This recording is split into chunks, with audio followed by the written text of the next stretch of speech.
Welcome back students. BA part second political science paper first प्रमुख राज्य व्यवस्थाएं।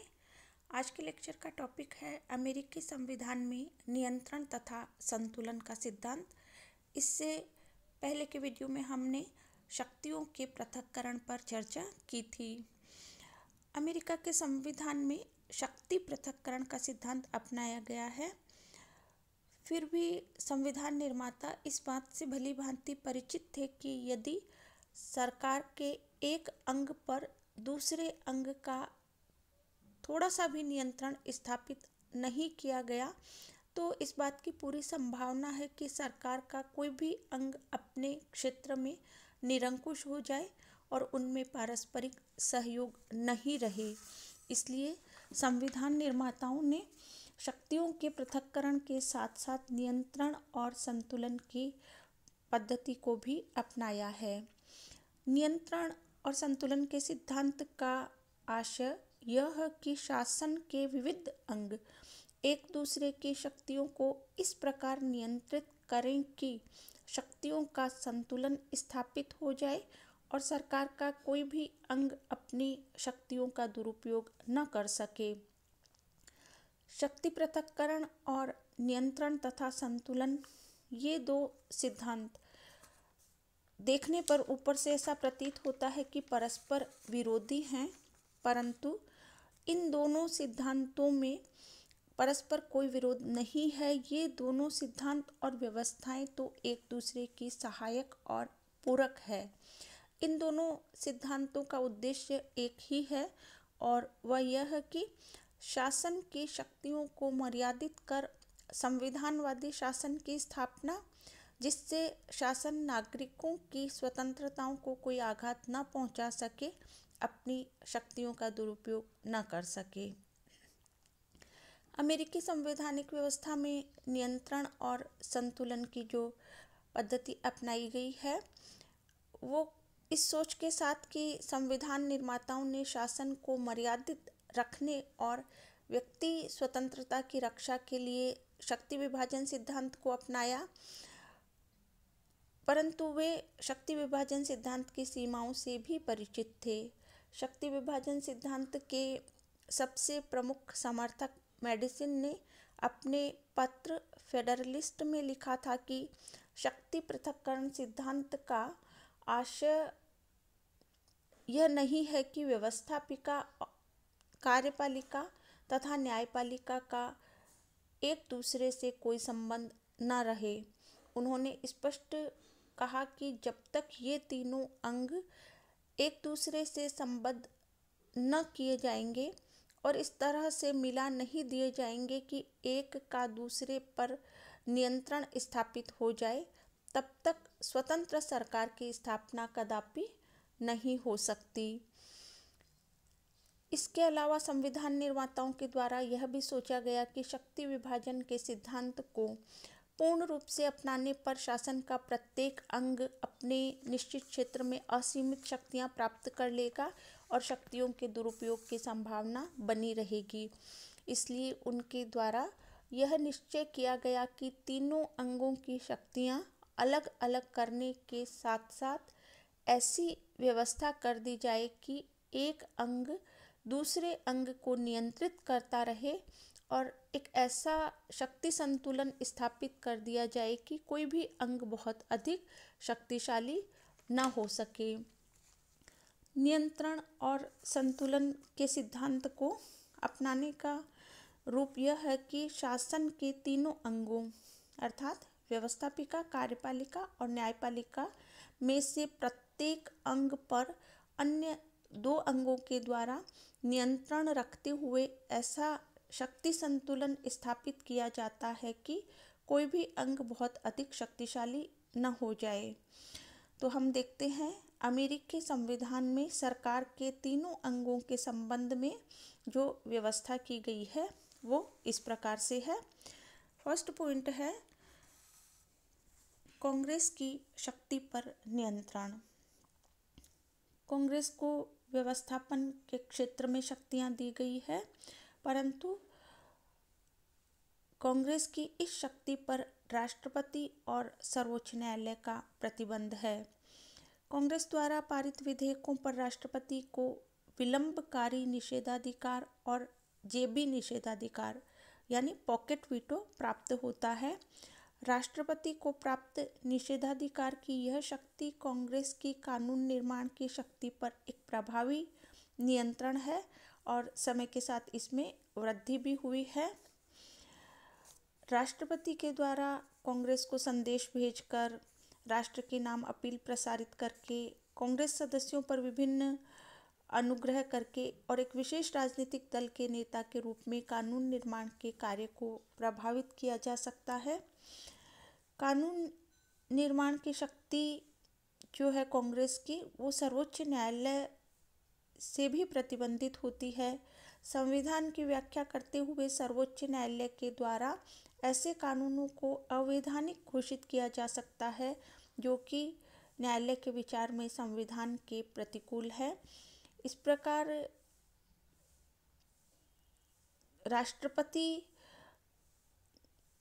को भी कुछ ऐसे साधन प्राप्त है जिनके आधार पर कांग्रेस द्वारा किए जाने वाले कानून निर्माण के कार्य को प्रभावित किया जा सकता है और सर्वोच्च न्यायालय से भी कानून निर्माण की शक्ति कांग्रेस की प्रतिबंधित होती है।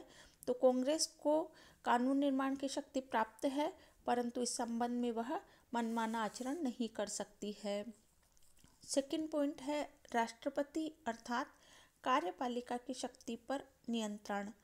राष्ट्रपति देश की कार्यपालिका का प्रधान है। संविधान द्वारा राष्ट्रपति को कार्यपालिका शक्तियां प्रदान की गई है, परंतु वह प्रशासनिक क्षेत्र में मनमाना आचरण करते हुए निरंकुश या तानाशाह नहीं बन सकता है।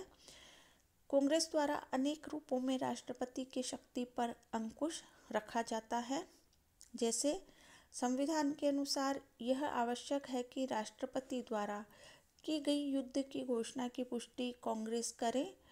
इसी प्रकार राष्ट्रपति द्वारा किए गए समझौतों और संधियों की पुष्टि सीनेट के द्वारा अपने 2/3 बहुमत से की जानी आवश्यक है। इस पुष्टि के अभाव में संधियां और समझौते व्यर्थ हो जाते हैं। राष्ट्रपति को नियुक्तियों से संबंधित शक्ति प्राप्त है। वह बड़े बड़े पदों पर नियुक्तियां करने का अधिकार रखता है, परंतु राष्ट्रपति अपनी इस शक्ति का दुरुपयोग नहीं कर सके, इसके लिए यह व्यवस्था की गई है कि इन नियुक्तियों पर सीनेट की स्वीकृति आवश्यक है। कांग्रेस द्वारा राष्ट्रपति पर महाभियोग भी लगाया जा सकता है यदि राष्ट्रपति देशद्रोह, रिश्वत, संविधान का उल्लंघन करने और अन्य गंभीर अपराध उस पर हों तो कांग्रेस महाभियोग के द्वारा हटा सकती है। राष्ट्रपति की शक्ति को न्यायपालिका द्वारा भी नियंत्रित किया जा सकता है। सर्वोच्च न्यायालय राष्ट्रपति के कार्यों का सर्वेक्षण कर सकता है। यदि वे कार्य संविधान की व्यवस्था के प्रतिकूल हों तो उन्हें अवैध घोषित कर सकता है। तो इस प्रकार राष्ट्रपति की शक्ति पर भी नियंत्रण की व्यवस्था की गई है।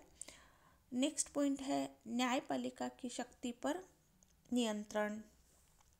अमेरिका के संविधान में न्यायपालिका को महत्वपूर्ण स्थान प्राप्त है। न्यायपालिका पर भी व्यवस्थापिका और कार्यपालिका के द्वारा नियंत्रण रखा जाता है। कांग्रेस के द्वारा न्यायाधीशों की संख्या और उनका वेतन निश्चित किया जाता है और राष्ट्रपति सीनेट की सहमति से न्यायाधीशों को नियुक्त करता है। कांग्रेस के द्वारा संघीय न्यायालय का अपीलीय क्षेत्राधिकार सीमित किया जा सकता है और कांग्रेस महाभियोग के आधार पर न्यायाधीशों को पदच्युत भी कर सकती है। यदि सर्वोच्च न्यायालय कोई ऐसा निर्णय दे जो कांग्रेस की दृष्टि से अनुचित है तो कांग्रेस संविधान में संशोधन करके उसे उचित घोषित कर सकती है और लागू कर सकती है। राष्ट्रपति को यह भी अधिकार प्राप्त है कि वह न्यायपालिका द्वारा दंडित किसी व्यक्ति को क्षमा कर दे, दंड उसका कम कर दे अथवा दंड स्थगित कर दे। तो इस प्रकार सरकार के ये अंग तो एक दूसरे को नियंत्रित करते हैं। और इसके अलावा भी कुछ और व्यवस्थाएं की गई है, जैसे कांग्रेस के दोनों सदन, प्रतिनिधि सभा और सीनेट का एक दूसरे पर नियंत्रण। कानून निर्माण के क्षेत्र में इन दोनों सदनों को लगभग समान शक्ति प्राप्त है और ये एक दूसरे को नियंत्रित करते हैं। और संघीय सरकार और राज्य सरकारों का एक दूसरे पर जो नियंत्रण है वो संविधान द्वारा स्थापित संघात्मक व्यवस्था में राज्य सरकारों को भी पर्याप्त शक्तियां प्राप्त है। वो इस प्रकार है कि संविधान संशोधन के प्रस्तावों पर 3/4 राज्यों के अनुसमर्थन की आवश्यकता होती है और इसी प्रकार संघीय सरकार और राज्य सरकारें एक दूसरे को नियंत्रित करते हुए शक्ति संतुलन स्थापित करती है। अब यदि हम इस सिद्धांत की आलोचना को देखते हैं तो आलोचकों का मानना है कि शक्ति विभाजन और नियंत्रण तथा संतुलन के सिद्धांत के कारण अमेरिकी शासन में एकता का अभाव है। यानी अमेरिका में किसी भी अंग को पूरे शासन के लिए उत्तरदायी नहीं ठहराया जा सकता। एक विशेष समय पर यदि कोई अव्यवस्था उत्पन्न हो जाए तो राष्ट्रपति और कांग्रेस एक दूसरे पर उत्तरदायित्व डालने का प्रयास कर सकते हैं। जो आलोचना का सेकंड पॉइंट है वो ये है कि नियंत्रण और संतुलन के कारण कई बार राष्ट्रपति और कांग्रेस के बीच पारस्परिक विरोध की स्थिति उत्पन्न हो जाती है और ये विशेष रूप से तब देखने में आती है जब राष्ट्रपति एक राजनीतिक दल का हो और कांग्रेस के दोनों सदनों में दूसरे राजनीतिक दल को बहुमत प्राप्त हो। और एक अन्य बात यह है कि वर्तमान समय में अमेरिकी शासन व्यवस्था के अंतर्गत शक्ति पृथक्करण और नियंत्रण तथा संतुलन के सिद्धांत का प्रभाव कम हो गया है, जिसका कारण ये है कि 20वीं सदी में कुछ ऐसी प्रथाओं का विकास हुआ है जिनसे इस सिद्धांत का प्रभाव कम हुआ है और ये प्रथा है सीनेटीय शिष्टता, अवकाश नियुक्तियों की प्रथा और कार्यपालिका समझौतों की प्रथा। सीनेटीय शिष्टता के आधार पर राष्ट्रपति द्वारा की गई नियुक्तियों पर सीनेट का अनुसमर्थन सुनिश्चित हो जाता है यदि संबंधित नियुक्तियां वह सीनेटर स्वीकार कर ले जिसके राज्य में नियुक्तियां की जानी है। तो इस प्रथा ने राष्ट्रपति और सीनेट के बीच सद्भाव और सौदेबाजी की मिलीजुली स्थिति को जन्म दे दिया है। इसी प्रकार अवकाश नियुक्तियों की प्रथा ने राष्ट्रपति को सीनेट के अवकाश काल में सीनेट के अनुसमर्थन के बिना नियुक्तियां करने का अधिकार प्रदान कर दिया है। कार्यपालिका समझौतों की प्रथा ने संधियों के संबंध में सीनेट की स्थिति को प्रभावहीन या शक्तिहीन बना दिया है। कार्यपालिका समझौतों पर सीनेट के अनुसमर्थन की आवश्यकता नहीं होती, इसलिए राष्ट्रपति दूसरे देशों के साथ संधियां करने के स्थान पर कार्यपालिका समझौतों पर बल देता है और विशेष रूप से उस स्थिति में ऐसा किया जाता है जब सीनेट में विरोधी दल का बहुमत हो और सीनेट द्वारा अपना मनमाना आचरण करने की संभावना हो।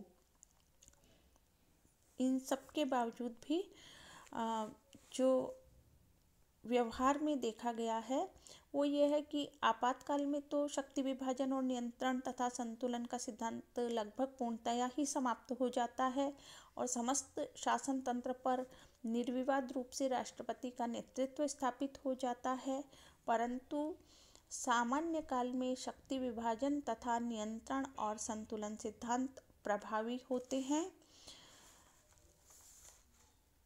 आज के लिए इतना ही। इसी के साथ धन्यवाद।